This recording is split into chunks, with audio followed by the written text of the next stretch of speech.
এই জিলহজ মাসের প্রথম 10 দিন সম্পর্কে আল্লাহ পাক সূরা ফজরের মধ্যে শপথ করেছেন, ওয়াল ফজরি, ফজরের কসম, ওয়া লায়ালিন আশর, এবং এই 10 রাতের কসম। এই 10 রাত বলতে এখানে জিলহজ মাসের এই 10 দিন এবং 10 রাতকে বোঝানো হয়।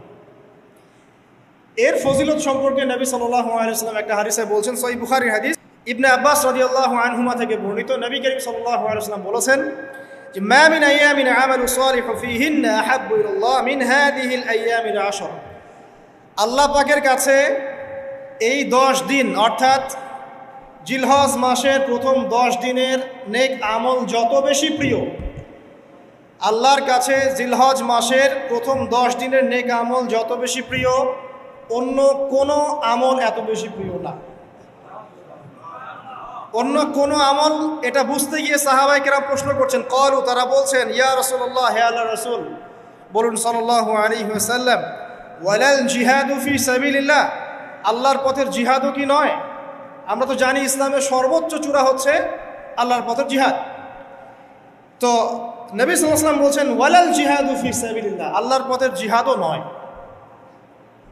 আল্লাহর পথের জিহাদও নয়, ইল্লা, তবে ওই ব্যক্তির কথা ভিন্ন, রাজুলুন খরাজা বিনাফসিহি ওয়া মালিহি ফালাম ইয়ারজি' মিন যালিকা বিশাই, কোন একজন ব্যক্তি যে তার জান এবং তার মাল নিয়ে আল্লাহর পথে বেরিয়ে গেছে, তারপরে কোনো কিছু নিয়ে সে ফিরে আসতে পারে না, মানে সে শহীদ হয়ে গেছে, এই ব্যক্তির কথা ভিন্ন।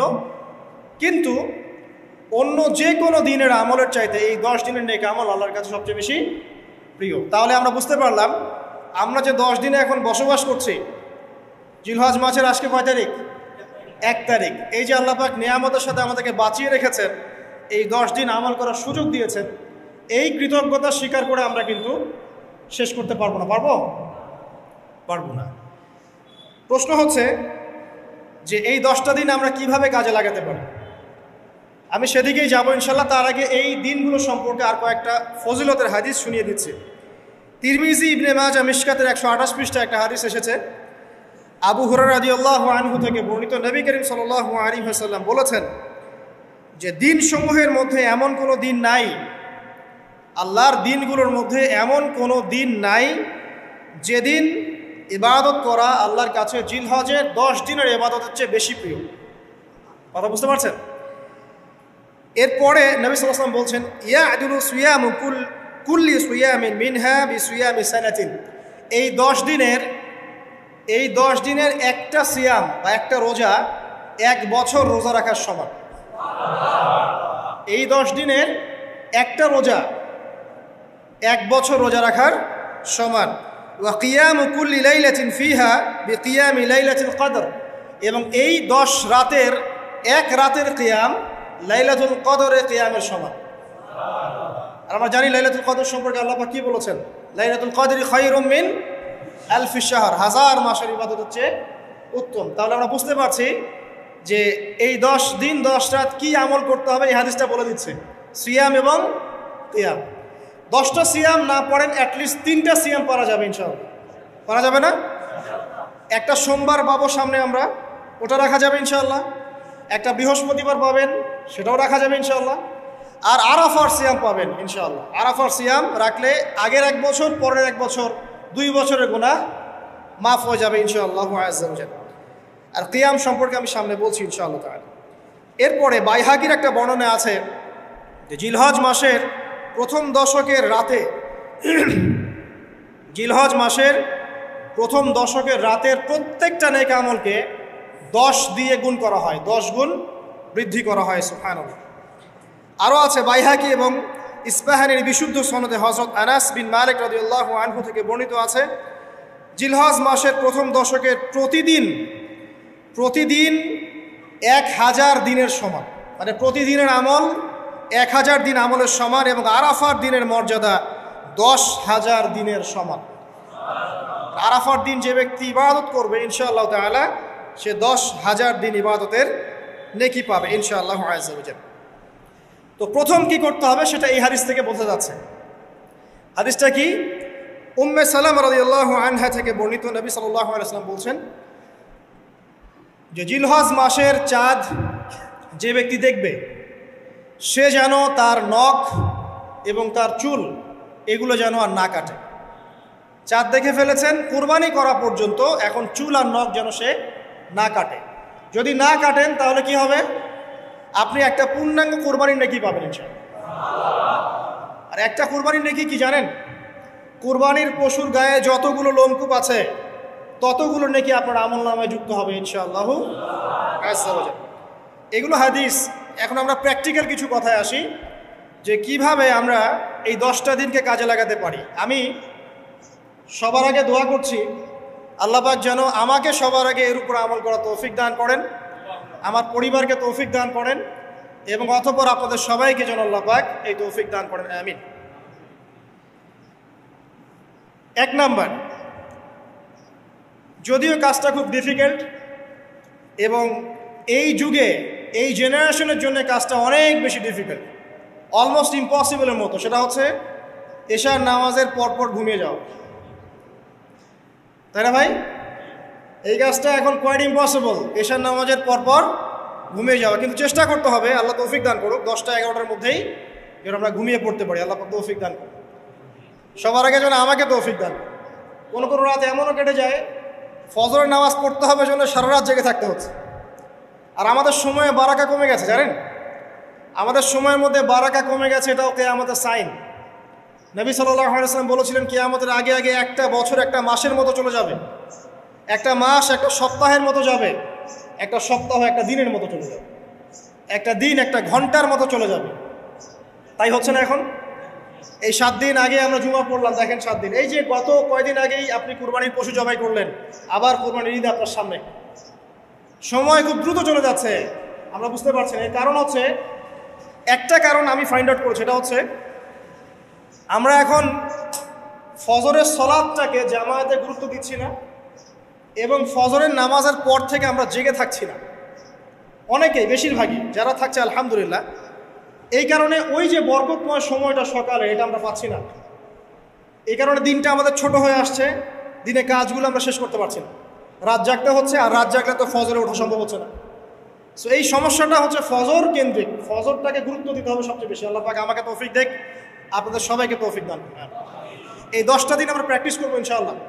রমাদান মাসে আমরা যেমন প্র্যাকটিস করেছিলাম 1 মাস আল্লাহর আনুগত্যের, এই 10টা দিন উৎসবের উৎসাহ নিয়ে আমরা আবার প্র্যাকটিস করবো ইনশাআল্লাহু আজ্জা ওয়া জাল। আর এই বিষয়গুলো বেশি বেশি প্রচার করবেন অনলাইনে, কারণ আমাদের জাতিটা, আমি জানি না সৌভাগ্য না দুর্ভাগ্য, আমরা খুব ইস্যু পাগল জাতি। ইস্যু একটা ধরিয়ে দিবেন, এটা নিয়ে রাস্তা থাকবে, যে কোনো ইস্যু। নবী সাল্লাল্লাহু আলাইহি ওয়াসাল্লামকে অবমাননা করা হয়েছিল, এখন কয়জনের মনে আছে? মনে আছে কয়জনের? তারপরে ইস্যু চলে আসলো বন্যা, এখন কয়জনের মনে আছে যে বন্যা হয়েছিল? এখন আছে সেতু, এটা নিয়ে সবাই কথাবার্তা বলছে। এরপরে দেখবেন আরেকটা নতুন ইস্যু, সেতুর কথা মানুষ ভুলে যাবে। আমরা কেন জানি সাইকোলজিক্যালি এমন হয়ে গেছে যে ইস্যু একটা ধরিয়ে দিলেই 5 দিন 7 দিন 10 দিন কথা বলতে থাকি, আবার ইস্যুও শেষ, কথা বলাও শেষ, মানুষ ভুলে যায়। তো এই কারণে মনে করিয়ে দেওয়ার স্বার্থে জিলহজের 10 দিনের ফজিলত আমাদের সবাইকে মনে করিয়ে দেওয়া লাগবে, ঠিক আছে? অনলাইন অফলাইনে সবাই প্রচার করবেন। এই 10 দিন নেক আমলের জন্য একটা উৎসবের উপহার আল্লাহর পক্ষ থেকে। এই 10টা দিন যেন আমরা আল্লাহর পক্ষ থেকে এই উপহারকে কাজে লাগাই, বেশি বেশি নেক আমল করি, পরকালকে গুছিয়ে নিই। পারবো না ইনশাআল্লাহ? ইনশাআল্লাহ। প্রথম কাজ, আর্লি ঘুমিয়ে যাওয়ার চেষ্টা করা। 2 নাম্বার, ফজরের নামাজের মিনিমাম আধা ঘন্টা আগে ঘুম থেকে ওঠার চেষ্টা করা। ফজরের নামাজ কয়টা আপনাদের এখানে? 4:30টায়। 4টা বা 4:45টায় ওঠার চেষ্টা করতে হবে। আল্লাহ পাক তৌফিক দান করুন। ওযু ইস্তেনজা করার পরে মিনিমাম 2 থেকে 4 রাকাত নফল নামাজ পড়বে। মিনিমাম 2 থেকে 4 রাকাত নফল নামাজ পড়বে। আমরা জানি যে আমরা নবী সাল্লাল্লাহু আলাইহি ওয়াসাল্লামের মতো তাহাজ্জুদ করতে পারবো না। পারবেন? তার 2 রাকাত নামাজে তিনি প্রায় 4 পারা কোরআন তেলাওয়াত করেছেন।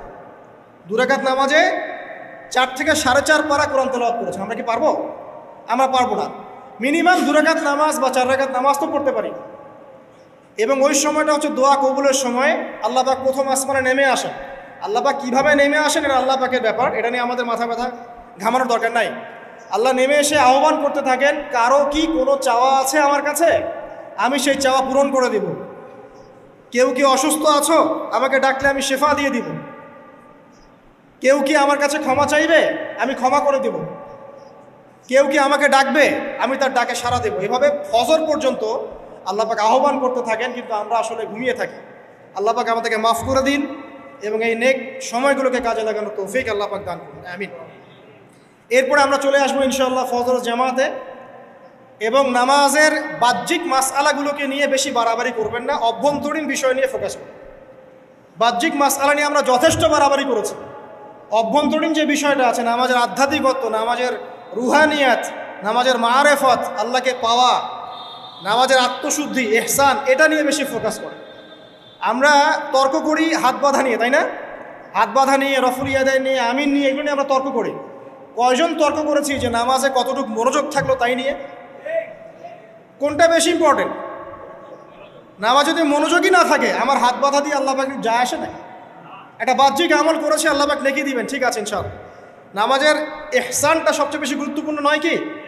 ফাওয়াইলুল লিল মুসাল্লিন আল্লাযীনা হুম আন সালাতিহিম সাহুন, যারা নামাজ সম্পর্কে উদাসীন। তো নামাজে দাঁড়িয়ে যদি আমি সারা দুনিয়ার বিষয় চিন্তা করতে শুরু করি, তাহলে আমার হাত কোথায় বাঁধলাম এটা কি আল্লাহ পাক দেখবেন? আল্লাহ পাক আমাদেরকে বোঝার তৌফিক দান করছে। মূল বিষয় কোনটা সেটা নিয়ে ফোকাস করি। আমরা মুসলিমরা জাতি হিসাবে এখন মূল বিষয়গুলোকে বাদ দিয়ে গৌণ বিষয় নিয়ে বেশি ফোকাস করি। এটা আমাদের অধঃপতনের অন্যতম একটা কারণ। আল্লাহ পাক আমাদেরকে বোঝার তৌফিক দান করুন, আমিন। জামাতে নামাজ পড়ার পরে আপনারা চলে যাবেন না হুট করে, এখানে বসে থাকবেন। বসে বসে তাসবিহ তাহলিল করবেন, জিকির আজকার করবেন। খুব কমন তাসবিহ আছে কিছু। আয়াতুল কুরসি পড়বেন একবার, সূরা ফালাক, ইখলাস, নাস 3 বার করে পড়বেন। তারপরে আল্লাহুম্মা আনতাস সালাম ওয়া মিনকাস সালাম তাবারাকতা ইয়া যাল জালালি ওয়াল ইকরাম পড়বেন। আল্লাহুম্মা আইন্নি আলা যিকরিক ওয়া শুকরিকা ওয়া হুসনি ইবাদাতিক পড়বেন। আল্লাহুম্মা ইন্না নাসআলুকা ইলমান নাফিআন ওয়া আমালান মুতাকাব্বালান ওয়া রিজকান তাইয়্যিবা, এটা পড়বেন। দরুদ শরীফ পড়বেন 10 বার। তারপরে পড়বেন রাদিতু বিল্লাহি রাব্বান ওয়া বিল ইসলামি দীনান ওয়া বিমুহাম্মাদিন নাবিয়্যা 3 বার।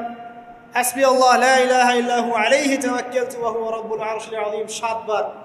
সুবহানাল্লাহি ওয়া বিহামদিহি আদাদা খালকিহি ওয়া রিদা নাফসিহি ওয়া জিনাতা আরশিহি ওয়া মিদাদা কালিমাতিহি 3 বার। তারপরে আর অনেক আছে, বলতে গেলে আসলে সময় শেষ হয়ে যাবে। আমি একটা বইয়ের নাম বলে দিই, এই বইয়ের মধ্যে সব পাবেন, ঠিক আছে? বইটার নাম হচ্ছে হিসনুল মুসলিম। কি নাম? হিসনুল মুসলিম। অ্যাপসও আছে, পকেটে অ্যাপস রাখতে পারেন, পকেট সাইজ বই পাওয়া যায়, পকেটে রাখতে পারেন। নামাজের পরে খুলে খুলে পড়বেন। এগুলো করতে গিয়ে আপনাকে কেউ বাধা দিবে? এগুলো করলে কি আপনি সন্ত্রাসী হয়ে যাবেন, মৌলবাদী হয়ে যাবেন, জঙ্গি হয়ে যাবেন? এই আমলগুলো করবেন, ছাড়বেন না, ঠিক আছে? আমল ছাড়বেন না। আমল সেই জিন্দেহি বানতা হয়, একটা কথা আছে, আমল দিয়েই জীবন গঠিত হয়, জীবন গড়ে। আল্লাহ পাক তৌফিক ইনায়াত করুন। আরেকটা কথা বলি, ফজর নামাজের পরে চেষ্টা করেন আধা ঘন্টা থেকে 1 ঘন্টা কোরআন তেলাওয়াত করার। পারা যাবে ভাই ইনশাআল্লাহ? আবার বলছি, প্রত্যেক হরফে 10 নেকি পাবেন ইনশাআল্লাহ। কোরআন তেলাওয়াত করলে, অর্থ না বুঝেও যদি তেলাওয়াত করেন, প্রত্যেক হরফে 10 নেকি পাবেন ইনশাআল্লাহ। কিন্তু অর্থ না বুঝলে কোরআনের হক আদায় হয় না। আবারও বলছি, আমি যা বলেছি সেটা বলতে আমি দ্বিধা করছি না। আমি বলছি কোরআন তেলাওয়াত করলে প্রত্যেক হরফে আপনি 10 নেকি করে পাবেন। বোঝেন আর নাই বোঝেন, তাফসির বোঝেন আর নাই বোঝেন, অর্থ বোঝেন আর নাই বোঝেন, প্রত্যেক হরফে কি পাবেন? 10 নেকি পাবেন। কিন্তু অর্থ না বুঝলে, অনুধাবন না করলে কোরআন নাজিলের মূল হক আদায় হবে না।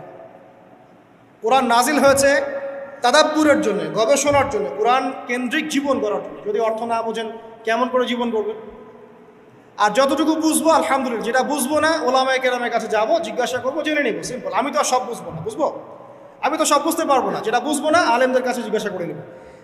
কোরআন তেলাওয়াত করুন। এরপর চলে আসেন, যদি পসিবল হয়, ফজরের পর জিকির আজকার করার পর তিলাওয়াত করলেন, এরপর চলে গেলেন, যাওয়ার আগে, মসজিদ থেকে যাওয়ার আগে আপনি অন্তত 2টা রাকাত এই ইশরাকের নামাজ পড়ুন। কিসের নামাজ?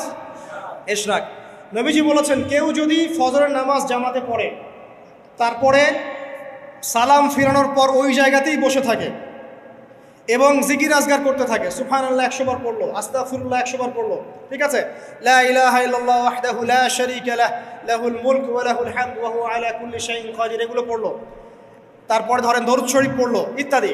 জিকির আজগার শেষ করে সূর্য উঠে যাওয়ার পরে সে যদি 2 রাকাত নামাজ পড়ে, মাত্র 2 রাকাত, সে ফিরে যাবে একটা কবুল হজ, একটা কবুল ওমরার নেকি নিয়ে ফিরবে ইনশাআল্লাহ।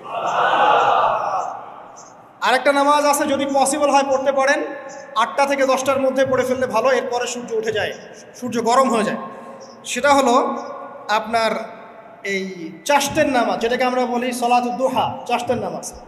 আমরা অনেকে রিজিকের সমস্যায় ভুগি না, দারিদ্রতা, রিজিকের সমস্যা, আমাদের অভাব, এই সমস্যা আছে না? চাষ্টের নামাজ যে ব্যক্তি নিয়মিত পড়বে তাকে 2টা ফজিলত দেওয়া হয়। কয়টা ফজিলত?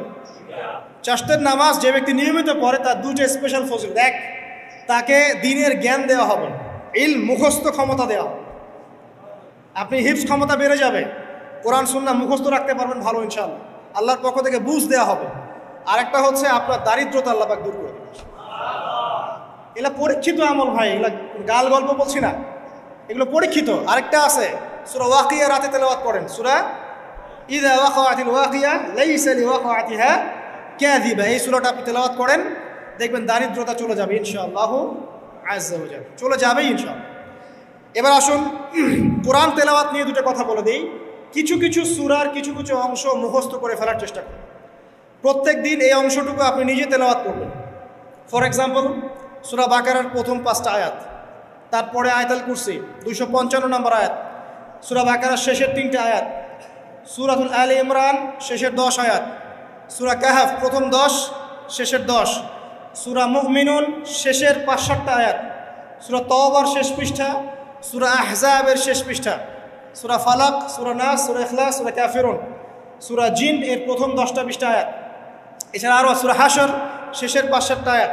এগুলো মুখস্থ করে ফেলেন, প্রতিদিন এগুলো আপনি চর্চা করুন, পারবেন ইনশাআল্লাহ। প্রত্যেক দিন যদি কোরআন তেলাওয়াত করেন একটা নেকি আছে, একটা ফজিলত স্পেশাল, সেটা হলো কোরআন কিয়ামতের মাঠে আপনার পক্ষে সুপারিশ করবে।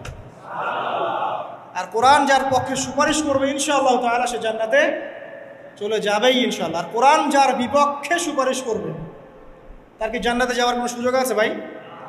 আল্লাহ বোঝার তৌফিক দেখ, আমিন। চাষ্টের পরে বাকি যে নামাজগুলো আছে, যোহর, আসর, মাগরিব, এশা, এগুলো আমরা জামায়াতে আদায় করার চেষ্টা করবো ইনশাআল্লাহ আযজা ওয়া জাল। আল্লাহ পাক আমাদের সবাইকে তৌফিক দান করুন। আজকে জুমার নামাজে আমরা যেমন সবাই এসেছি, একইভাবে যেন আসর, মাগরিব, এশাতেও সবাই আসতে পারি, এই নিয়াত আমরা পাকাপোক্ত করি। যদি জামাত না পান, ঘুমিয়ে থাকেন বা ভুলে যান, যখনই ঘুম থেকে উঠবেন তখনই নামাজ, যখনই ঘুম থেকে উঠবেন তখনই নামাজ। যদি ভুলে যান, মনে হবে তখনই নামাজ। ঘুমিয়েছিলেন, ফজর হয়ে গেছে, 8টা বেজে গেছে, উঠবেন, আগে ফজরের নামাজ কাজা করবেন, তারপরে অন্য কিছু। ফাকাত কাফার, একটা হাদিসে নবীজি বলেছেন, যে ব্যক্তি নামাজ ইচ্ছাকৃতভাবে ইচ্ছা করে ছেড়ে দিল, ইচ্ছা হইলো পড়লাম, ইচ্ছা হইলো পড়লাম না, ফাকাত কাফার, সে ব্যক্তি কুফরি করবে। বাইনাল আবদি ওয়া বাইনাশ শিরকি ওয়াল কুফরি তারকুস সালাহ, একজন আল্লাহর বান্দা আর একজন মুমিন মুসলিম এর মধ্যে পার্থক্যই হচ্ছে নামাজ। এমন হাদিস আছে যে প্রচণ্ড রকম জালেম ফেরাউনের মতো শাসক সম্পর্কে সাহাবীরা জিজ্ঞাসা করেছিলেন, যদি এরকম জুলুম হয় ইয়া রাসূলুল্লাহ, আমরা কি করব? আমরা কি প্রতিহত করব না? নবীজি বলেছেন, ইল্লা মা সাল্লাও, না, যতক্ষণ তারা সালাত আদায় করে ততক্ষণ তাদের বিরুদ্ধে যেও না। তার মানে নামাজ নাই, ইসলামের খাতায় নাম নাই। অতএব নামাজ কাজা হয়ে গেলেও কাজা করবেন, ভুলে গেলেও নামাজ আদায় করবেন। যদি জামাত না পান বাসায় পড়বেন, যদি পসিবল হয় মসজিদে জামাত শেষ হয়ে গেছে বাসায় জামাত করে পড়বেন। নামাজের কোনো মাফ, আল্লাহ পাক তৌফিক দান করুন, আমিন। এরপরে আসেন, 2টা নামাজ আছে, এটা আমরা পড়ি না, বা অনেকে পড়ি অনেকে অবহেলা করি, কিন্তু এটা বড় ফজিলত আছে, বলবো। বেলাল রাদিয়াল্লাহু আনহু নাম শুনেছেন? যখনই নবী সাল্লাল্লাহু আলাইহি ওয়াসাল্লাম জান্নাতে যেতেন, মানে জান্নাত আল্লাহ পাক তাকে দেখাতেন, তখনই তিনি তার বেলাল রাদিয়াল্লাহু আনহুর পায়ের শব্দ শুনতে পারতেন। বেলাল রাদিয়াল্লাহু আনহুর পায়ের শব্দ তিনি শুনতে পারতেন। একজন যোগ্য নেতা যিনি, তিনি তার অনুসারীর পায়ের শব্দও চিনেন। কথা বুঝতে পারছেন? আচ্ছা, গলার ভয়েসও চিনেন। তো বেলাল রাদিয়াল্লাহু আনহুকে তিনি জিজ্ঞাসা করলেন, ইয়া হে বেলাল, তুমি কি এমন আমল করো যার ফলশ্রুতিতে তুমি জান্নাতে আমার সামনে সামনে হাঁটছো? সুবহানাল্লাহ। কোন বেলাল? যিনি একজন কৃতদাস ছিলেন, নিগ্রো, কালো, দেখতে হয়তো আপনার আমার মতো সুন্দর না, তাই না? আফ্রিকান মানুষ, যাকে ওই যে রোদের মধ্যে শুয়ে পিটানো হয়েছিল, হয়নি? সেই বেলাল রাদিয়াল্লাহু আনহু, সুবহানাল্লাহ। তখন তিনি বলছেন, ইয়া রাসূলুল্লাহ, আমি তো এমন কোনো আমল করি না, আপনারা যা করেন তাই করি, তবে যখনই আমার অজু ছুটে যায়, অজু ভেঙে যায়, আমি তখনই অজু করি আর সেই অজু দিয়ে আমি 2 রাকাত নামাজ পড়ি। এই নামাজটাকে কি বলে? তাহিয়াতুল ওযু। এই তাহিয়াতুল ওযুটা আমরা আদায় করার চেষ্টা করবো, আল্লাহ পাক তৌফিক দান। আরেকটা আছে তাহিয়াতুল মসজিদ। দেখবেন অনেকেই মসজিদে আসি আমরা ধাপ করে বসে পড়ি, তাই না? আসলে কিন্তু মসজিদে এসে 2 রাকাত নামাজ পড়ে বসা সুন্নাত। মসজিদে একটা হক আছে, মসজিদে আসলেন 2 রাকাত নামাজ পড়লেন, সংক্ষিপ্ত আকারে পড়লেন, পড়ে বসবেন, এটা করা উচিত। আল্লাহ পাক তৌফিক ইনায়াত করুন, আমিন। এরপরে আসেন, এই 10 দিন কি করব আমরা? এগুলোর পাশাপাশি বেশি বেশি তাকবীর দিবেন। তাকবীর মানে আল্লাহু আকবার, আল্লাহু আকবার, লা ইলাহা ইল্লাল্লাহ, আল্লাহু আকবার, আল্লাহু আকবার, ওয়ালিল্লাহিল হামদ। সাহাবীদের মধ্যে আবু হুরায়রা রাদিয়াল্লাহু আনহু, আব্দুল্লাহ ইবনে আব্বাস, আব্দুল্লাহ বিন ওমর, এই বিখ্যাত সাহাবীরা যখন এই 10 দিনে উপস্থিত হতেন, তারা বাজারে গেলেও তারা বাজারে গিয়ে তাকবীর দিতেন জোরে জোরে। অন্য সবাই শুনে সবাই তাকবীর দিত, তাহলে সমস্বরে তাকবীর হতো। এই সুন্নাহটা চালু করা যেতে পারে। আল্লাহ পাক আমাদের সবাইকে তাকবীর দেওয়ার তৌফিক দান করুন, আমিন। এরপর এই 10 দিন আমরা বেশি বেশি যে কাজটা করার চেষ্টা করবো সেটা হলো তওবা। বেশি থেকে বেশি তওবা করার চেষ্টা করা উচিত। আর তওবা মানে শুধু আস্তাগফিরুল্লাহ ওয়া আতুবু ইলাইহি পড়া নয়। তওবার 2টো ভাগ আছে। কবিরা গুনার জন্য একরকম তওবা, আর সগীরা গুনাহ এমনি এমনি মাফ হয়ে যায়। সগীরা গুনার জন্য একটা সগীরা গুনাহ হয়েছে, আপনি একটা ভালো কাজ করলেন, আগের গুনাহ মাফ। একটা গুনাহ হয়েছে, আপনি ওযু করলেন, চোখের হাতের সব গুনাহ মাফ। একটা গুনাহ হয়েছে, আপনি সদকা করলেন, গুনাহ মাফ। মানে গুনাহ মাফের অনেক সুযোগ আছে, কিন্তু কবিরা গুনাহ মাফের শর্ত আছে। শর্ত কি? 1 নাম্বার, পাক্কা নিয়াত করা যে আর কোনোদিন এই কাজটা করবো না ইনশাআল্লাহ। 2 নাম্বার, ইচ্ছা করে ওই পাপে আর লিপ্ত না হওয়া।